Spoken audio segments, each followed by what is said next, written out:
លោកមកញ៉ាំបបរពោតអស់ហើយពោតនៅសល់មកខ្ញុំក៏មកធ្វើពោតចំហុយម្ដងហើយគ្រឿងផ្សំណាគឺមានដូចលើហ្នឹងអំពុំមិញមានតែប៉ុណ្្នឹងទេ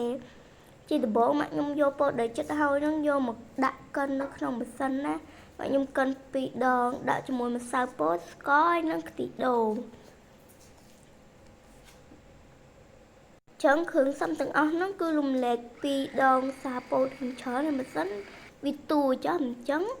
កិន2ដងមិនអស់អំពុំមិញឥឡូវមកខ្ញុំកិនហើយបន្ទាប់មកដាំទឹកឲ្យពុះមកដាក់អាលឹងសឹងនេះមកបន្ទាប់មក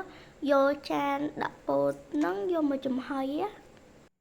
ហើយពេលដែលពុំទៅចំហុយពោតហ្នឹងគឺថាមកខ្ញុំឆ្លៀនមកបុកល្ងមួយផ្លែសិន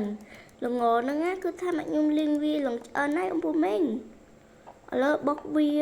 ជុំវាឲ្យវារៀងម៉ត់បែបនេះមករួចហើយដួសដាក់ចានហើយបន្ថែមជាមួយនឹងអំបិលបន្តិចស្ករបន្តិចកូរចូលគ្នាឲ្យសព្វឲ្យវាកើតទៅជាល្បាយតែមួយ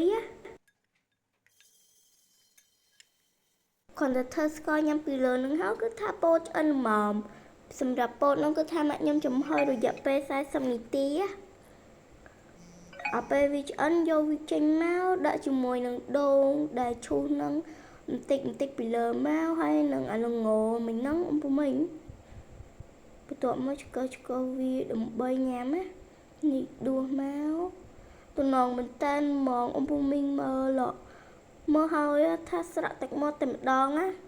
ញ៉ាំអស់តែមួយចានហ្នឹងគឺឆ្អែតដូចញ៉ាំបាយហ្មង